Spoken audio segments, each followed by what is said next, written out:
Well, welcome back to the Anti-War Room. I'm Tom Andrews from One Without War. John Isaacs with me again from Council for Livable World here in Washington, D.C. John, the Senate returned this week. Now both chambers are doing business, and yesterday the Senate passed the Defense Authorization Bill out of conference. Right. This is a defense authorization bill that actually passed last year, much to the surprise of a lot of people, probably including President Bush himself.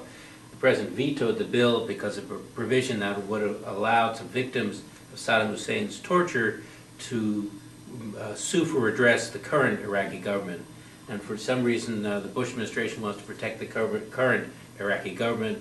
So Democrats and Republicans agreed. They passed a new bill, which the House did last week, the Senate did yesterday, providing the president with a waiver of that provision so the Iraqi government wouldn't be jeopardized, finances wouldn't be jeopardized. And no one would be held accountable for those, for probably that. Not. Probably not. Well, that's sort of the theme, I guess, right. Of this administration. Of course, the economy continues to be the big news here in Washington, John. A stimulus package is being discussed, hundreds of billions of dollars in the neighborhood, and we learned, well, today, as a matter of fact, on this Wednesday, the 23rd of February, the House is going to try for the third time to override the veto of the president of the so-called S-CHIP program, the program that would cover millions of more children with health insurance.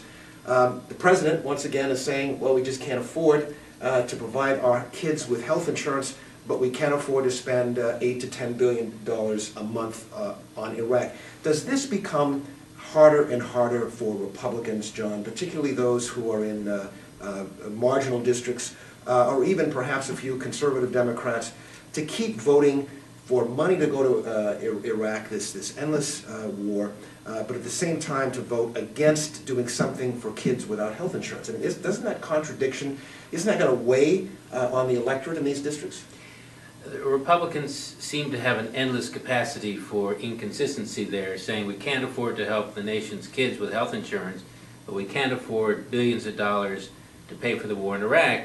There still is a supplemental appropriations bill waiting for Congress to take new action, another $120 billion for the war in this current fiscal year. And there's also, as you say, talk of a stimulus package. The stock markets went through wild gyrations in the last few days, where the Congress is talking about passing, and the President, another $150 billion stimulus package, maybe even larger. And yet the best stimulus would be bring the U.S. troops home and spend the money in this country on children's health care, on infrastructure, on unemployment benefits, rather than wasting the money on the war in Iraq. You'd think some Republicans would get this lesson, but they have not learned the lesson as yet. And maybe they won't learn it until Election Day when the voters tell them what the lesson is. And of course, this is an election year, and of course, there's no better or more important time for people across the country to really be pushing these members of Congress, no matter what party they belong to, in terms of their priorities. And for candidates, it seems to me, there'd be a tremendous opportunity to talk about, well, where should our priorities be as a nation that is in deep economic trouble? Some sectors, and certainly some parts of the country, very deep economic trouble. Should we continue to spend $8 to $10 billion a month in this endless war in Iraq? Speaking of spending money, the war in Iraq is going to be running out of money. The president's going to need more. When can we expect to see something before the Congress? When does the debate begin about yet another infusion of money for Iraq? There are wildly conflicting estimates of the timetable there. Some people have talked about Congress dealing with this about $120 billion in February next month. Some people have talked about waiting until March or April, and we don't really know. I think Congress wants to get this out of the way before they start dealing with the regular appropriations bills. So it might be on the early side. But it is something that Congress will have to deal with. We will advocate not spending any more money in the war in Iraq without a timetable for bringing the troops home. But it's a position that unfortunately we can't get 60 votes in the United States Senate to support that position. Okay, so that we're expecting sometime in February. So really, in a few weeks, we could be seeing the first proposals for yet even more spending. And again, here's another opportunity to, first of all, have members of Congress vote and be exposed to the full light of day, what their priorities are, and two, really pushing the point to members of Congress when they're home in their districts, where do your priorities lie? And voting on such a huge package for Iraq in the midst of these bad economic times and on the heels of this veto of a children's health care program, I think, as you say, it's going to be very, very tough. Let me point out that the members of Congress will be home February 15th through 25th for the President's Day weekend, so there's a long opportunity for constituents to try to talk to members when they are home during that period, mid-February. Okay, mid-February they'll be home, and of course you can call them at any time and talk to them. We have, John, coming up in the immediate run, next week is the State of the Union address, or the State of the Disunion address, as some of us might say. It's going to be, it'll be the final, of course, if there's any good news in this town, it's, for some of us, it's the final State of the Union address by the President of the United States. And then right on the heels of that will be the budget. We do expect more false claims from the President about the great progress in the war in Iraq. There is some evidence of some military progress, but there's no evidence whatsoever on political progress, on getting the three main groups in Iraq to reconcile and come up with a unity government. And in fact, one of the things the President bragged about in the last 2 weeks is the new law that Iraq passed on so-called, on allowing ex-Ba'athist, de-Ba'athification, allowing people who served in the former government to work for the government as police officials or otherwise. The President claimed that as a great victory, but in fact it turns out now the law is very complex, and in fact some people who have had jobs for the last few years may be thrown out of their jobs. So another great victory claim by the President seems to be another myth, another fairy tale.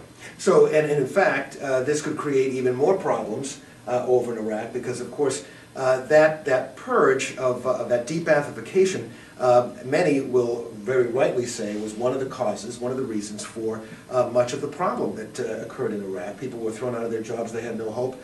They picked up guns and weapons, including those in the military, and started firing, and it looks like we may be going through another round. So the pattern continues, increased unnecessary pressure in Iraq, creating more bloodshed and instability, and of course all done in the name of progress. And the key, of course, with the President was that he's been getting hit with the fact that while he could point to some areas of Iraq that is showing progress militarily with the surge, he has not been able to show any progress in the political progress that he promised. And of course that was the idea behind the surge: give us the space so that we can create the compromise. There's been none, and of course the only compromise or promise or progress that we've seen have been in the fabrications and distortions, once again, from the administration. Some things just remain the same. The pattern continues.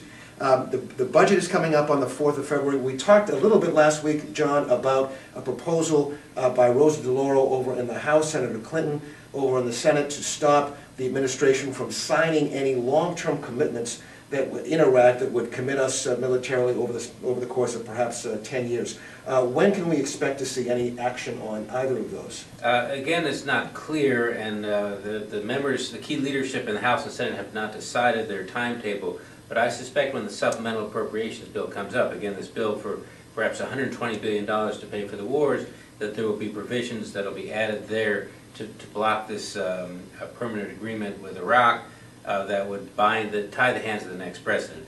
So again, it could be as early as next month, February, it could be later, March, April, we don't know quite yet. Okay, so lots of economic discussions going on here in Washington, stimulus package, trying to provide some health care to kids, and of course everything being engulfed by this endless war in Iraq and the $8 to $10 billion that we're spending every month. Members of Congress need to hear about this contradiction. John, thanks very much for joining us again. John Isaacs for Council for Livable World. I'm Tom Andrews, Director of Win Without War. This is the Anti-War Room. We'll see you back here next week.